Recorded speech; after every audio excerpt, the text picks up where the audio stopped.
Բարեկո պարոն Վարդանյան, շնորհակալ եմ մեր հրավերն ընդունելու համար։ Բարև ձեզ, ես եմ շնորհակալ։ Միասին փորձելու ենք ամփոփել անցնող շաբաթվա կարևոր եւ ուշագրավ իրադարձությունները եւ սկսենք շաբաթվա սկզբում, երբ տեղի ունեցավ Երևանյան երկխոսություն 2025 միջազգային ֆորումը, որտեղ էին Հայաստանին ժամանել Ֆրանսիայի արտաքին գործերի նախարարը, եվրոպական մի շարք երկրների բարձրաստիճան պաշտոնյաներ, նախ ինչպես է գնահատում նմանատիպ այցերը, որոնք էին գլխավոր մեսիջները եւ հարցի երկրորդ մասն էլ միանգամից նշեմ, որ հերթով անդրադառնանք շատ հանգամանալից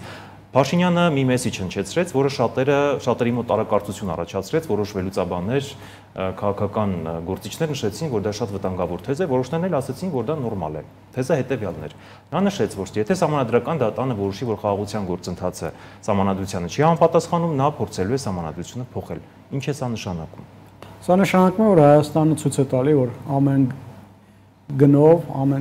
ամեն ինչ անել է, որ ստորագրվի այդ խաղաղության պայմանագիրը, որտեղ Հայաստանը հռչակել է իր արտաքին քաղաքականության գերակայություններից մեկը առանց խնդիրների Ադրբեջանի հետ հարաբերություններ, նաև Թուրքիայի հետ եւ ցույց է տալիս, որ գնալու է խաղաղության պայմանագրի ստորագրմանը եւ մեր իշխանությունների լեքսիկոնից դա մշտապես չի ելնում։ Իրենք անընդհատ ասում են, որ կողմ են խաղաղության պայմանագրի ստորագրմանը, որ այդ օրակարգը իրենց օրակարգն է եւ որևէ ջանք չեն խնայելու այդ օրակարգի իրագործման համար։ Իհարկե կա հարցի մյուս կողմը, արդյոք իշխանությանը կհաջողվի նոր սահմանադրություն բերել օրակարգ կբերեն, բայց արդյոք կհաջողվի ընդունել տալ, դա մի քիչ դժվար է ասել։ Ես կարծում եմ ժողովուրդը չի ընդունի այդ սահմանադրությունը, բայց դա հարցի մյուս կողմն է։ Ամեն դեպքում իշխանությունը վստահ է, որ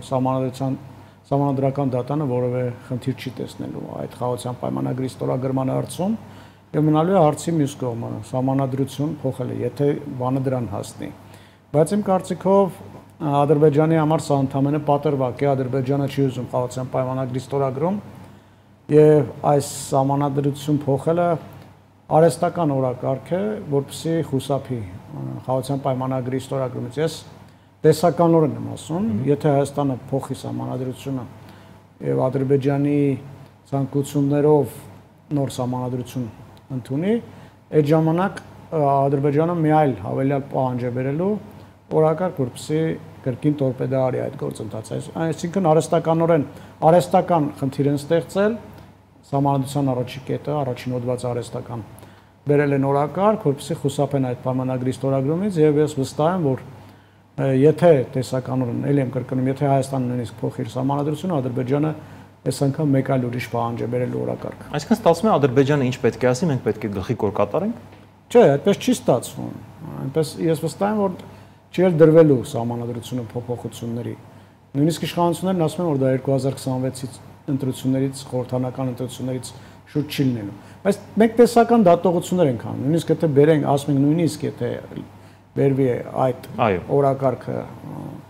բերվի սահմանադրական փոփոխությունների նախագիծը դրվի քվեարկության, նույնիսկ դրանից հետո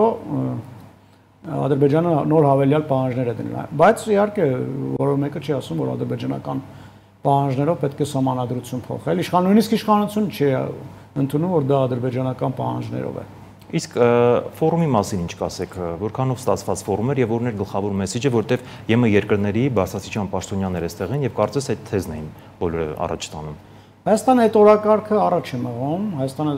ցույց է տալիս, որ ինքը կառուցողական կողմ է այս բանակցություններում եւ դա պետք է ասել, որ ընդունվում է, ընկալվում է Արևմուտքի կողմից։ Եթե նկատել եք Արևմուտքի բարձրաստիճան պաշտոնյաների կողմից այս վերջին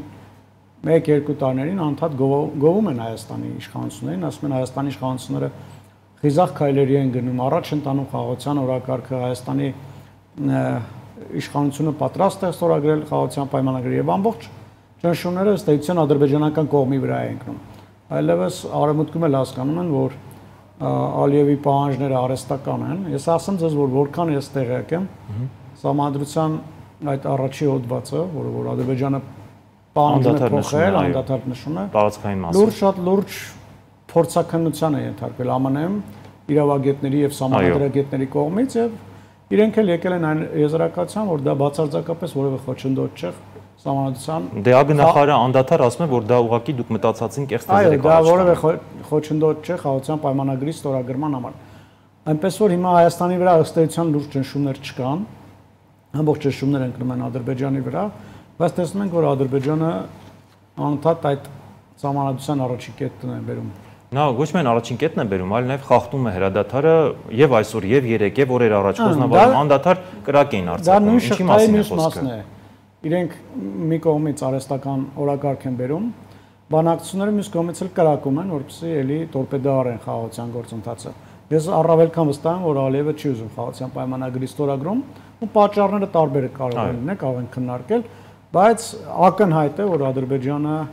խաղաղության պայմանագրի ստորագրման ջատագով չէ։ Որտեվ հիմա ձեր հարցի ձեր պատասխանի շարունակությունը հարցի տեսքով ձևակերպեմ նույն ժամանակահատվածում զուգահեռ իրականության մեջ եւ երբ Երևանում Երևանյան երկխոսություն 2025 միջազգային ֆորումներ Ադրբեջանում էլ Ալիևը կազմակերպել էր իսլամաֆոբիան ուշադրության կենտրոնում խորագրով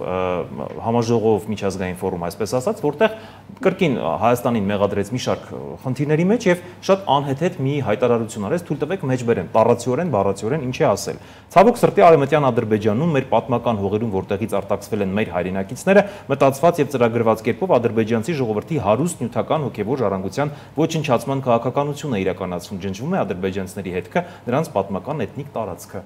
Ինչ է սա նշանակում։ Սա կարծես ինքը ասում է Արցախահայերի մասով, թե ինչեր են իրենք արել եւ կեղծ թեզ է շրջանառվում, նարատիվ է շրջանառվում, որ որևէ աղերս չունի իրականության հետ։ Փորձում է հայելային Արցախահայերի խնդիրը հավասարեցնել Հայաստանից հեռացած ադրբեջանցիների խնդրին եւ հասնել նրան, որ Հայաստանը Արցախահայերի խնդիրը չբերի բանակցային օրակարգ եւ մոռանանք այդ հարցին։ Մոռանանք անցնի գնա։ Հիմա իրենք սա լրջորեն սրա վրա աշխատում են իմիջիայլոց եւ դիվանագիտական կազմը եւ իրավաբանները եւ միջազգային իրավունքի փորձագետները եւ փորձում են Արցախահայության էթնիկ զտումը հավասարեցնել Հայաստանից ադրբեջանցիների հեռանալու հետ, բայց բոլորս գիտենք, որ Հայաստանից ադրբեջանցիները երբ որ հեռացել են, դրա դիմաց պատշաճ փոխհատուցում են ստացել։ Եվ ոչ միայն նրանք այստեղ որևէ պատմական մշակութային ոչինչ չունեն եւ ընդհանրապես նրանք ոչինչ պատմական ոչինչ չունեն։ Մինչ այս պահը։ Այո, չունեն, բայց դրա համար իրենք արհեստականորեն Երևանի Կապուտ մզկիթը, օրինակ, որևէ աղերս չունի Ադրբեջանի։ Այո, փորձում են ադրբեջանական դարձնել, փորձում են այլ տեղեր, այլ հետքեր գտնել եւ այլն, եւ այս ամենը փորձել պրոյեկտավորել Արցախում իրենց կատարած ոչրագործությունների հետ։ Արցախում իրենց արածը միանշանակ էթնիկ զտում է եւ ես վստահ եմ, որ մենք երբ որ գնանք միջազգային դատարանները, արդարադատության միջազգային դատարանը եւ այլն, որին իդեպ Ալիևը բանի տեղ չի ել դնում։ Կդնի, եթե շատ լուրջ ասեն։ Իհարկե դրա վրա էլ պետք, դրա այդ ուղղությամբ էլ պետք է աշխատենք։ Պետք է հասնենք նրան, որ նախ արդարադատության միջազգային դատարանը որոշակի բանաձևեր ընդունել եւ դրանից հետո նաեւ հարցը բերենք քաղաքական օրակարգ, միջազգային օրակարգ եւ աշխարհի մեծերի առջեւ դնենք այդ հարցը, ասենք, տեսեք միջազգային դատարանը այսպեսի որոշում է կայացել։ Դե բերեք Պաջեք Ալիևին, բերեք նրան, որ նա փոխհատուցի իր արածների համար եւ այլն։ Դրա համար պետք է քայլ առ քայլ գնանք մեր նպատակներով, լրջորեն աշխատենք, իմանանք առաջի քայլը, երկրորդ, երրորդ քայլը որն է լինելու։ Իսկ ինքը հեռու է մտածում, ինքը գիտի, որ այդ հարցը բերվել է մեր միջազգային դատարաններ, Հայաստանը տանելու է միջազգային դատարաններ եւ հիմքանից իրեն փորձում է ապահովագրել, ասի տեսեք, դե դուք նույն բանը մեր հանդեպ եք արել, մենք էլ ձեր հանդեպ ենք արել, եկեք հարցը փակենք, այլևս կողմերը չդիմեն միջազգային դատարաններ եւ այլն, հավասարության նշաններ այո փորձում դնել։ Տեսեք, շաբաթվա ընթացքում եւս մեկ կարևոր ուշագրավ իրադարձություն եղավ Բիշկեկում ՀԱՊԿ-ի պաշտպանության նախարարների համաժողովներ, որտեղ Հայաստանը չէր մասնակցում, սակայն Հայաստանը անմասն չմնաց այդ մասով իրենց Ռուսաստանի մտահոգություններից, ճակերտավոր մտահոգություններից, քանզի այնտեղ իրենց պաշտպանության նախարարը Անդրեյ Բելոուսովը հայտարարեց, որ Սյունիքի մարզում բավականին լուրջ էսկալացիոն խնդրի վտանգ կա մինչ այս պահը։ Եվ մենք տեսանք, որ արդեն կրակում են։ Կարծես զուգահեռ իրականության մեջ, ես չեմ ուզում ասեմ, որ դա պայմանավորվածություն է, բայց բոլոր վեկտորները տանում են դրան։ Այս մասով ձեր մեկնաբանությունը։ Վտանգներ միշտ կա, քանի դեռ չկա խաղաղության պայմանագիր, քանի կոնֆլիկտը չկա։ Բայց այդ հայտարարությունից հետո կրակել ադրբեջանցիները Հայաստանի վրա մի տեսակ։ Բայց այդ վտանգները Ռուսաստանը ոչ թե վտանգները լուծող է, այլ վտանգի աղբյուր է։ Դե հենց դա եմ ասում, կարծես Ռուսաստանի հայտարարությունից հետո սկսեցին կրակել։ Միջև էլ են կրակում հանուն արդարության, բայց այո, պետք է նկատել, որ Ռուսաստանը մշտապես ամեն չարել է, որ Սյունիքի մարզում այսպես կոչված Զանգեզուրի միջանցքը իրականություն դառնա։ Իհարկե դա միգուցե շատ չի երևում, բայց Ադրբեջանին հրահրում է Հայաստանի դեմ գործողություններ անել։ Ես առավել քան վստահ եմ, որ 2023 թվականի սեպտեմբերի 19-ին Արցախի դեմ իրագործած Ադրբեջանի ագրեսիան եւ դրան հաջորդած էթնիկ զտումները հենց այդ նպատակն էին նաեւ հետապնդում։ Այլապես Ռուսաստանը դրան հնարավոր է այսպես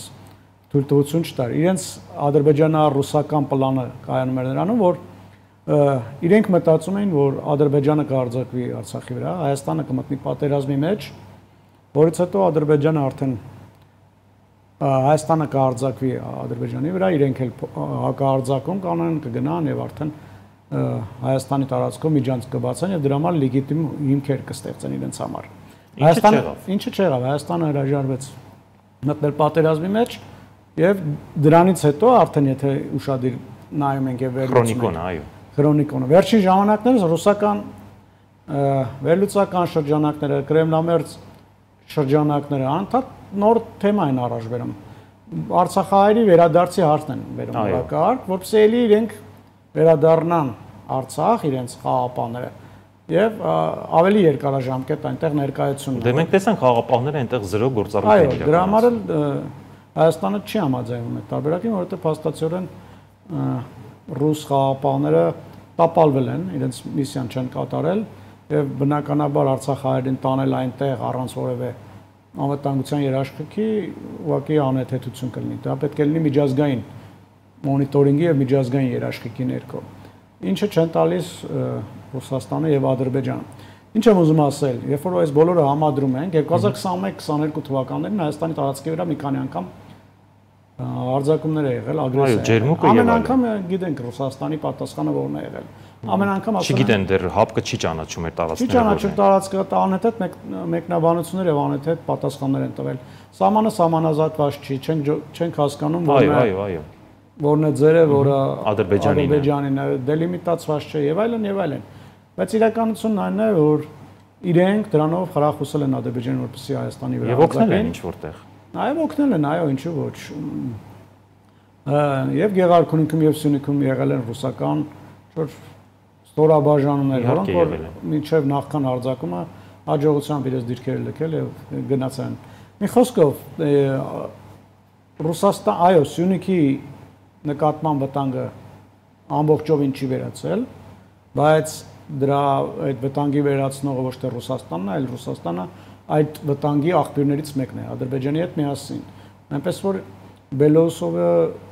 կամ Ռուսաստանի պաշտպանության նախարարությունը իրենք ոչ թե փորձում են այդ կրակը մարել, այլ ընդհակառակը կրակ են առաջացնում, թեժացնում են, այո։ Եվ ամփոփենք այսօր մեր հարցազրույցը, պարոն Վարդանյան, օրեր առաջ Հայաստանի առաջին հանրապետության անկախության օրն էր, մայիսի 28-ին, մենք ինչ դասեր ենք քաղել, մենք արդյոք դասեր քաղել ենք պատմությունից, թե չէ, մենք որտեղ ենք այժմ եւ ուր ենք գնում։ Ցավոք դասեր չենք քաղել, կամ քիչ ենք քաղել, որովհետեւ իմ համար առաջին հանրապետության ղեկավարությունը հայրենասիրության բացառիկ օրինակ է։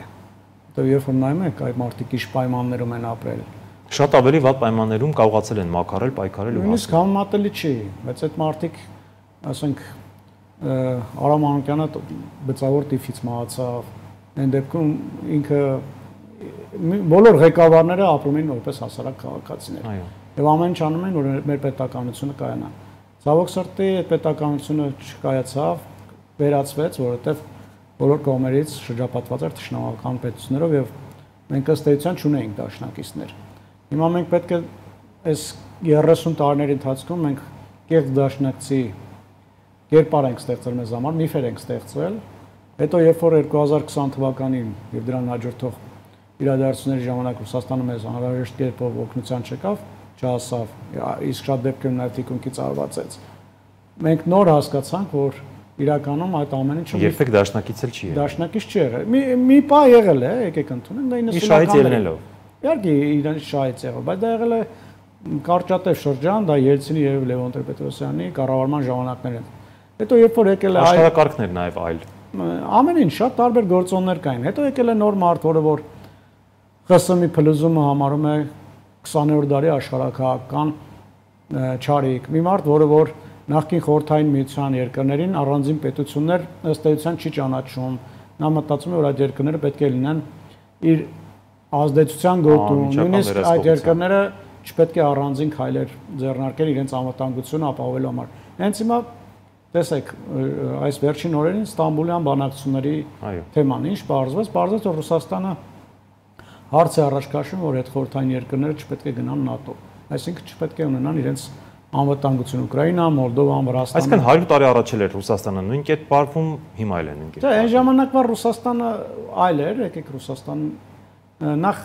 17 թվականից հետո Ռուսաստանը ինքը փոխվեց, խորհրդային կարգերը այնտեղ հաստատվեցին, բայց հետո այո, այդուհանդերձ ինքը շարունակում է իր բռնի տոտալ ավտորիտար ռեժիմը։ Մեր հաշվին Թուրքիայի հետ պայմանավորվել։ Որպես մանրադրամ օգտագործել։ Այո, մեզ մանրադրամ օգտագործել, հետո Թուրքիայի հետ բանակցեց եւ Հայաստանը կիսեցին։ Նույնիսկ 20 թվականին է եղել, ես առավել կամ վստահ եմ էլի, որ պատերազմը ռուս-թուրքական պայմանավորվածությունների արդյունք է, Ռուսաստանը որևէ կերպ չի միջամտել այդ պատերազմին մեր օգտին։ Այո։ Եվ ամեն չարել է, որ Ադրբեջանը գա այդ տարածքները գրավի, Ադրբեջանը հաղթի մեզ։ Եվ հենց իրենք էլ այդ ժամանակ հենց նույն ռուսական իշխանությունները կեղծ պետություն ստեղծեցին Ադրբեջան անունով եւ Հայաստանի մի մասը Նախիջևան եւ այլն հենց տվեցին։ Ուղղակի հենց այնպես։ Մեր ամենամեծ այս դասը պետք է լինի, որ մենք չպետք է ուսներս դնենք Ռուսաստանի վրա։ Պետք է իրական դաշնակիցներ ձեռք բերենք։ Իհարկե լավ կլինի, որ մենք էլ Նժդեի վճռական խոսքերով ավարտենք։ Վճռական միայնակի հոգեբանությամբ լինենք, ուսներս չդնենք այլ պետությունների հետ, բայց նույնիսկ եթե մենք ինքնուրույն չենք կարող մեր անվտանգության հարցերը լուծենք, ապա այդ երկիրը չպետք է լինի Ռուսաստանը։ Պետք է գտնենք ավելի հուսալի դաշնակիցներ, իսկ Ռուսաստանը այս 200 տարվա պատմությունը ցույց է տալիս, որ մշտապես Հայաստանին օգտագործել է որպես մանրադրամ այլ երկրների հետ առևտրի մեջ։ Շնորհակալ եմ հրավերն ընդունելու համար։